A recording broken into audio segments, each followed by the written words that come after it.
ಚನ್ನಪಟ್ಟಣ ವಿಧಾನಸಭಾ ಕ್ಷೇತ್ರದ ಉಪಚುನಾವಣೆಗೆ ಸಂಬಂಧಪಟ್ಟಂತೆ ಮೇಜರ್ ಟ್ವಿಸ್ಟ್ ಒಂದು ಸಿಗ್ತಾ ಇದ್ದು, ಇದೀಗ ಸೈನಿಕ ಮೈತ್ರಿ ಪಕ್ಷಗಳಿಗೆ ಬಹುದೊಡ್ಡ ಶಾಕನ್ನು ಕೊಡ್ತಾರೆ ಅಂತಕ್ಕಂಥ ಒಂದು ಮಾತುಗಳು ಆ ಒಂದು ಚನ್ನಪಟ್ಟಣ ವಿಧಾನಸಭಾ ಕ್ಷೇತ್ರ ವ್ಯಾಪ್ತಿಯಲ್ಲಿ ಕೇಳಿಬರ್ತಾ ಇದ್ದಾವೆ.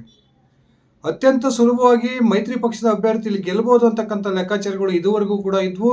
ಇದೀಗ ಸೈನಿಕ ತೆಗೆದುಕೊಂಡಿರ್ತಕ್ಕಂಥ ಈ ಒಂದು ಬಹುದೊಡ್ಡ ನಿರ್ಧಾರದಿಂದ ಇಡೀ ಚನ್ನಪಟ್ಟಣ ವಿಧಾನಸಭಾ ಕ್ಷೇತ್ರದ ಒಂದು ಚುನಾವಣೆಯ ಲೆಕ್ಕಾಚಾರವೇ ಬದಲಾಗಿದೆ ಅಂತಕ್ಕಂಥ ಮಾತುಗಳು ಕೇಳಿಬರ್ತಾ ಇದ್ದಾವೆ. ಮೈತ್ರಿ ಪಕ್ಷದ ಅಭ್ಯರ್ಥಿಯಾಗಿ ನಿಖಿಲ್ ಕುಮಾರಸ್ವಾಮಿ ಅಥವಾ CP ಯೋಗೇಶ್ವರ್ ಸ್ಪರ್ಧೆ ಮಾಡ್ತಾರೆ ಅಂತಕ್ಕಂಥ ಮಾತುಗಳು ಚನ್ನಪಟ್ಟಣ ವಿಧಾನಸಭಾ ಕ್ಷೇತ್ರದಲ್ಲಿ ಕೇಳಿಬರ್ತಾ ಇದ್ವು. ಆದರೆ ಇದೀಗ JDSನ ವರಿಷ್ಠ HD ಕುಮಾರಸ್ವಾಮಿ ಒಂದು ಸ್ಪಷ್ಟ ನಿರ್ಧಾರಕ್ಕೆ ಬರದೇ ಇರತಕ್ಕಂಥದ್ದು CP ಯೋಗೇಶ್ವರ್ ಅವರನ್ನ ಕೆರಳಿಸಿದೆ ಅಂತಕ್ಕಂಥ ಮಾತುಗಳು ಕೇಳಿಬರ್ತಾ ಇದ್ದಾವೆ. ಇದಕ್ಕೆ ಸಂಬಂಧಪಟ್ಟಂತೆ ಚನ್ನಪಟ್ಟಣದಲ್ಲಿ ತನ್ನ ಹಿಡಿತವನ್ನ ಮುಂದುವರಿಸಬೇಕು ಅಂತಕ್ಕಂಥ ಸ್ಪಷ್ಟ ತೀರ್ಮಾನಕ್ಕೆ ಬಂದಿರತಕ್ಕಂಥ CP ಯೋಗೇಶ್ವರ್ ತನ್ನದೇ ಆದಂತಹ ರಾಜಕೀಯ ನಿರ್ಧಾರವನ್ನು ತೆಗೆದುಕೊಳ್ಳುವ ಹಾದಿಯಲ್ಲಿದ್ದಾರೆ ಅಂತಕ್ಕಂಥ ಒಂದು ಮಾಹಿತಿಗಳು ಕೇಳಿ ಬರ್ತಾ ಇದ್ದಾವೆ. ಬನ್ನಿ ಸ್ನೇಹಿತರೆ, ಹಾಗಾದರೆ ಚನ್ನಪಟ್ಟಣ ವಿಧಾನಸಭಾ ಉಪಚುನಾವಣೆಗೆ ಸಂಬಂಧಪಟ್ಟಂತೆ ಸೈನಿಕ CP ಯೋಗೇಶ್ವರ್ ಏನು ನಿರ್ಧಾರವನ್ನು ತೆಗೆದುಕೊಳ್ತಾರೆ, ನಿಜಕ್ಕೂ ಮೈತ್ರಿ ಪಕ್ಷಗಳಿಗೆ ಶಾಕನ್ನು ಕೊಡ್ತಾರ ತಿಳ್ಕೊಂಡು ಬರೋಣ. ಅದಕ್ಕಿಂತ ಮುಂಚೆ ನೀವು ನನ್ನ ಇಟ್ಗೆ ಮಂತ್ ಯೂಟ್ಯೂಬ್ ಚಾನಲ್ಗೆ ಸಬ್ಸ್ಕ್ರೈಬ್ ಮಾಡ್ಕೊಂಡಿಲ್ಲ ಅಂದರೆ ದಯವಿಟ್ಟು ಸಬ್ಸ್ಕ್ರೈಬ್ ಮಾಡಿಕೊಂಡು ಬೆಲ್ ಬಟನನ್ನು ಕ್ಲಿಕ್ ಮಾಡಿ. ನಾನು ಕೊಡ್ತಕ್ಕಂಥ ಮಾಹಿತಿ ನಿಮ್ಗೆ ಇಷ್ಟ ಆಗಿದ್ದರೆ ಈ ವಿಡಿಯೋಗೆ ಲೈಕ್ ಮಾಡಿ, ಶೇರ್ ಮಾಡಿ, ಕಮೆಂಟ್ ಮಾಡಿ. ಸ್ನೇಹಿತರೆ, ಕೇಂದ್ರ ಸಚಿವ HD ಕುಮಾರಸ್ವಾಮಿ ಅವರು ಮಂಡ್ಯದ ಲೋಕಸಭಾ ಕ್ಷೇತ್ರದ ಸಂಸದರಾಗಿ ಆಯ್ಕೆಯಾದ ನಂತರ ತಾನು ಪ್ರತಿನಿಧಿಸ್ತಾ ಇರತಕ್ಕಂಥ ಚನ್ನಪಟ್ಟಣ ವಿಧಾನಸಭಾ ಕ್ಷೇತ್ರಕ್ಕೆ ಶಾಸಕ ಸ್ಥಾನಕ್ಕೆ ರಾಜೀನಾಮೆಯನ್ನು ಕೊಟ್ಟರು. ಆ ಕಾರಣಕ್ಕೆ ಈಗ ಸಡನ್ ಆಗಿ ಅಲ್ಲಿಗೆ ಉಪಚುನಾವಣೆ ಎದುರಾಗಿದೆ. ಈ ಒಂದು ಉಪಚುನಾವಣೆಗೆ ಸಂಬಂಧಪಟ್ಟಂತೆ BJP JDS ಮೈತ್ರಿ ಪಕ್ಷಕ್ಕೆ ಒಬ್ಬ ಒಮ್ಮತದ ಅಭ್ಯರ್ಥಿಯನ್ನು ಆಯ್ಕೆ ಮಾಡುತ್ತೆ ಅಂತಕ್ಕಂಥ ಮಾತುಗಳು ಕೇಳಿ ಬರ್ತಾ ಇದ್ವು. ಕುಮಾರಸ್ವಾಮಿ ಅವರು ಅತ್ಯಂತ ಸ್ಪಷ್ಟವಾಗಿ ಹೇಳಿದ್ರು, ಈ ಬಾರಿ ನಿಖಿಲ್ ಕುಮಾರಸ್ವಾಮಿ ಯಾವುದೇ ಕಾರಣಕ್ಕೂ ಚನ್ನಪಟ್ಟಣ ವಿಧಾನಸಭಾ ಕ್ಷೇತ್ರದ ಅಭ್ಯರ್ಥಿ ಆಗೋದಿಲ್ಲ, ಅದಕ್ಕೆ ಬದಲಾಗಿ ಒಬ್ಬ ಅಚ್ಚರಿ ಅಭ್ಯರ್ಥಿಯನ್ನ ಈ ಒಂದು ಚುನಾವಣಾ ಕಣಕ್ಕೆ ಮೈತ್ರಿ ಪಕ್ಷದ ಅಭ್ಯರ್ಥಿಯಾಗಿ ಕಣಕ್ಕಿಳಿಸ್ತೀವಿ ಅಂತಕ್ಕಂಥ ಮಾತನ್ನ ಹೇಳಿದ್ರು. ಕಳೆದ ಬಾರಿ 2023ರ ವಿಧಾನಸಭಾ ಚುನಾವಣೆಯ ವೇಳೆಗೆ ಅತ್ಯಂತ ಹೆಚ್ಚು ಸ್ಪರ್ಧೆಯನ್ನು ಕೊಟ್ಟಿದ್ದಂತಹ CP ಯೋಗೇಶ್ವರ್ ಈ ಬಾರಿ ಮೈತ್ರಿ ಪಕ್ಷದ ಅಭ್ಯರ್ಥಿ ಆಗ್ತಾರೆ ಅಂತಕ್ಕಂಥ ಮಾತುಗಳು ಕೇಳಿ ಬರ್ತಾ ಇದ್ವು. ಸ್ವತಃ CP ಯೋಗೇಶ್ವರ್ ಮೊನ್ನೆ ತಾನೇ ಪತ್ರಿಕಾಗೋಷ್ಠಿಯಲ್ಲಿ ಇದೇ ಮಾತನ್ನ ಉಲ್ಲೇಖ ಮಾಡಿ ಒಂದು ಹೇಳಿಕೆಯನ್ನ ಕೊಟ್ಟಿದ್ರು. HD ಕುಮಾರಸ್ವಾಮಿ ಅವರು ನಾನು ಚನ್ನಪಟ್ಟಣ ವಿಧಾನಸಭಾ ಕ್ಷೇತ್ರದ ಮೈತ್ರಿ ಪಕ್ಷದ ಅಭ್ಯರ್ಥಿ ಆಗೋದಕ್ಕೆ ಒಪ್ಪಿಗೆಯನ್ನು ಕೊಟ್ಟಿದ್ದಾರೆ, ಇನ್ನೊಂದು 2 ದಿನದಲ್ಲೇ ಅವರೇ ಅಧಿಕೃತವಾಗಿ ಘೋಷಣೆಯನ್ನು ಮಾಡ್ತಾರೆ ಅಂತಕ್ಕಂಥ ಮಾತನ್ನ ಹೇಳಿದರು.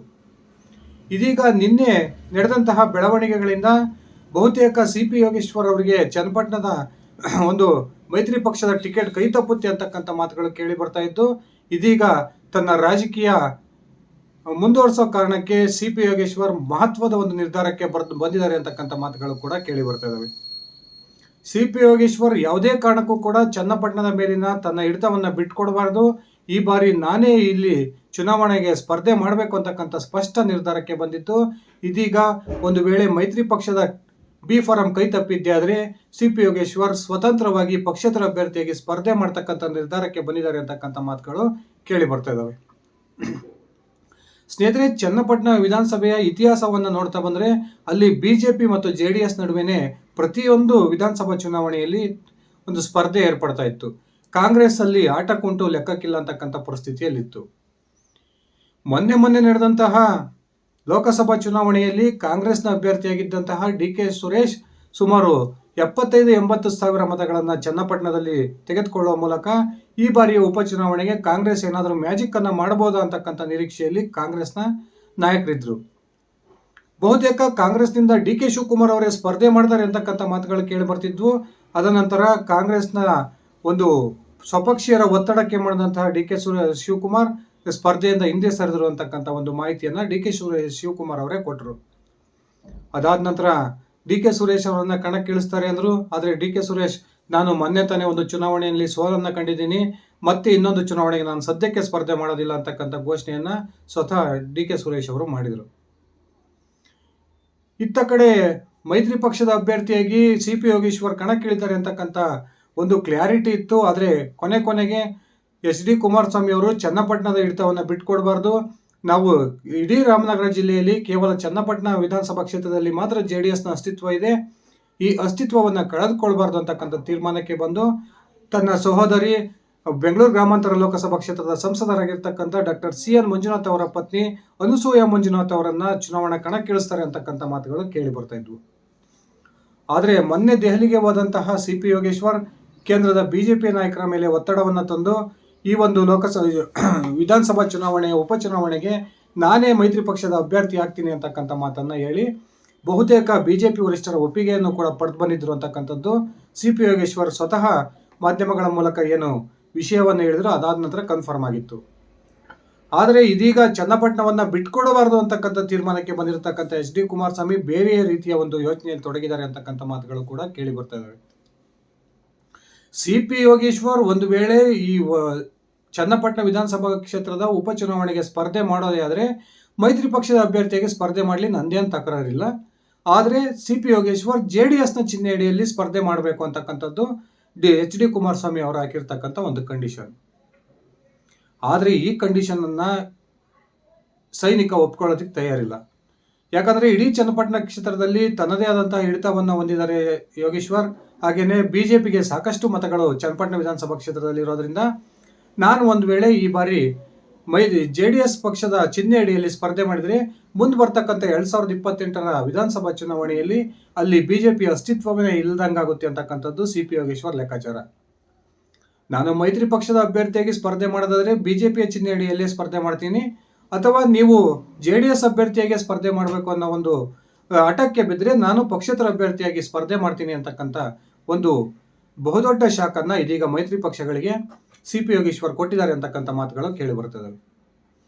ಇನ್ನೊಂದು ಕಡೆ CP ಯೋಗೇಶ್ವರ್ ಅವರಿಗೆ BJPಯಿಂದ ಸ್ಪರ್ಧೆ ಮಾಡೋಕ್ಕೆ ಅವಕಾಶ ಕೊಟ್ಟರೆ ಮುಂದೆ 2028ರ ವಿಧಾನಸಭಾ ಚುನಾವಣೆಯಲ್ಲಿ JDSನ ಅಸ್ತಿತ್ವವನ್ನು ಕಳೆದುಕೊಳ್ಳುತ್ತೆ ಅಂತಕ್ಕಂಥ ಲೆಕ್ಕಾಚಾರ HD ಕುಮಾರಸ್ವಾಮಿ ಅವರಾಗಿದೆ. ಈ ಕಾರಣಕ್ಕೆ ತಮ್ಮ ಪಕ್ಷದ ಅಸ್ತಿತ್ವವನ್ನು ಉಳಿಸ್ಕೊಳ್ಳೋ ಕಾರಣಕ್ಕೆ ತಮ್ಮ ಪಕ್ಷದ ಚಿಹ್ನೆ ಅಡಿಯಲ್ಲಿ CP ಯೋಗೇಶ್ವರ್ ಸ್ಪರ್ಧೆ ಮಾಡಬೇಕು ಅಂತಕ್ಕಂಥ ತೀರ್ಮಾನಕ್ಕೆ BJP ಹಾಗೂ JDS ಎರಡೂ ಪಕ್ಷದ ನಾಯಕರು ಬಂದಿದ್ದಾರೆ. ಆದರೆ CP ಯೋಗೇಶ್ವರ್ ಅವರ ಒಂದು ಯೋಚನೆ ಬೇರೆಯಾಗಿದೆ. ನಾನು ಯಾವುದೇ ಕಾರಣಕ್ಕೂ BJP ಚಿಹ್ನೆ ಅಡಿ ಅಷ್ಟೇ ಸ್ಪರ್ಧೆ ಮಾಡ್ತೀನಿ, ಅಥವಾ BJP ನನಗೆ ಟಿಕೆಟ್ ಕೊಡದೆ ಹೋದರೆ ನಾನು ಪಕ್ಷೇತರ ಅಭ್ಯರ್ಥಿಯಾಗಿ ಸ್ಪರ್ಧೆ ಮಾಡ್ತೀನಿ ಅಂತಕ್ಕಂಥ ಘೋಷಣೆಯನ್ನು ಈಗಾಗಲೇ CP ಯೋಗೇಶ್ವರ್ ಮಾಡಿದ್ದು ಇಡೀ ಚನ್ನಪಟ್ಟಣ ವಿಧಾನಸಭಾ ಕ್ಷೇತ್ರದ ಒಂದು ಉಪಚುನಾವಣೆಯ ಲೆಕ್ಕಾಚಾರವನ್ನೇ ತಲೆಕೆಳಗೆ ಮಾಡಿದೆ ಅಂತಕ್ಕಂಥ ಮಾಹಿತಿಗಳು ಕೇಳಿ ಬರ್ತಾ ಇದ್ದಾವೆ. ಒಂದು ವೇಳೆ CP ಯೋಗೇಶ್ವರ್ ಪಕ್ಷೇತರಾಗಿ ಸ್ಪರ್ಧೆ ಮಾಡಿದ್ದೇ ಆದರೆ ಆಗ ತ್ರಿಕೋನ ಸ್ಪರ್ಧೆ ಅಲ್ಲಿ ಚನ್ನಪಟ್ಟಣದಲ್ಲಿ ಏರ್ಪಡುತ್ತೆ. ಅತ್ಯಂತ ಸುಲಭವಾಗಿ ಕಾಂಗ್ರೆಸ್ನ ಅಭ್ಯರ್ಥಿಯಲ್ಲಿ ಗೆಲ್ಲಬಹುದು ಅಂತಕ್ಕಂಥ ಮಾತುಗಳು ಕೂಡ ಚನ್ನಪಟ್ಟಣ ವಿಧಾನಸಭಾ ಕ್ಷೇತ್ರ ವ್ಯಾಪ್ತಿಯಲ್ಲಿ ಕೇಳಿ ಬರ್ತಾ ಇದ್ದಾವೆ. ನಿಜಕ್ಕೂ CP ಯೋಗೇಶ್ವರ್ ಮೈತ್ರಿ ಪಕ್ಷಕ್ಕೆ ಶಾಕ್ ಕೊಡ್ತಾರ, ತನ್ನ ಸ್ವಪಕ್ಷವನ್ನು ತೊರೆದು ಪಕ್ಷೇತರ ಅಭ್ಯರ್ಥಿಯಾಗಿ ಸ್ಪರ್ಧೆ ಮಾಡ್ತಾರ ಅಂತಕ್ಕಂಥದ್ದೇ ಅತ್ಯಂತ ಆಶ್ಚರ್ಯಕ್ಕೆ ಹಾಗೂ ಕುತೂಹಲಕ್ಕೆ ಕಾರಣವಾಗಿರ್ತಕ್ಕಂಥ ಪ್ರಶ್ನೆಯಾಗಿದೆ. ಸ್ನೇಹಿತರೆ, ನಿಮ್ಮ ಪ್ರಕಾರ CP ಯೋಗೇಶ್ವರ್ ಮೈತ್ರಿ ಪಕ್ಷದ ಅಭ್ಯರ್ಥಿಯಾಗಿ ಸ್ಪರ್ಧೆ ಮಾಡಬೇಕಾ ಅಥವಾ ಸ್ವತಂತ್ರ ಅಭ್ಯರ್ಥಿಯಾಗಿ ಸ್ಪರ್ಧೆ ಮಾಡಬೇಕಾ? ದಯವಿಟ್ಟು ಕಮೆಂಟ್ ಮಾಡಿ. ಇದಿಷ್ಟಾಗಿತ್ತು ಸ್ನೇಹಿತರೆ ನನ್ನ ಇವತ್ತಿನ ಈ ವಿಡಿಯೋ. ನಾನು ಕೊಟ್ಟಿರ್ತಕ್ಕಂಥ ಮಾಹಿತಿ ನಿಮ್ಗೆ ಇಷ್ಟ ಆಗಿದ್ರೆ ಈ ವಿಡಿಯೋಗೆ ಲೈಕ್ ಮಾಡಿ, ಶೇರ್ ಮಾಡಿ, ಕಮೆಂಟ್ ಮಾಡಿ. ನೀವಿನ್ನು ನನ್ನ ITKM ಅಂತ ಯೂಟ್ಯೂಬ್ ಚಾನಲ್ಗೆ ಸಬ್ಸ್ಕ್ರೈಬ್ ಮಾಡ್ಕೊಂಡಿಲ್ಲ ಅಂದರೆ ದಯವಿಟ್ಟು ಸಬ್ಸ್ಕ್ರೈಬ್ ಮಾಡಿಕೊಂಡು ಬೆಲ್ ಬಟನನ್ನು ಕ್ಲಿಕ್ ಮಾಡಿ.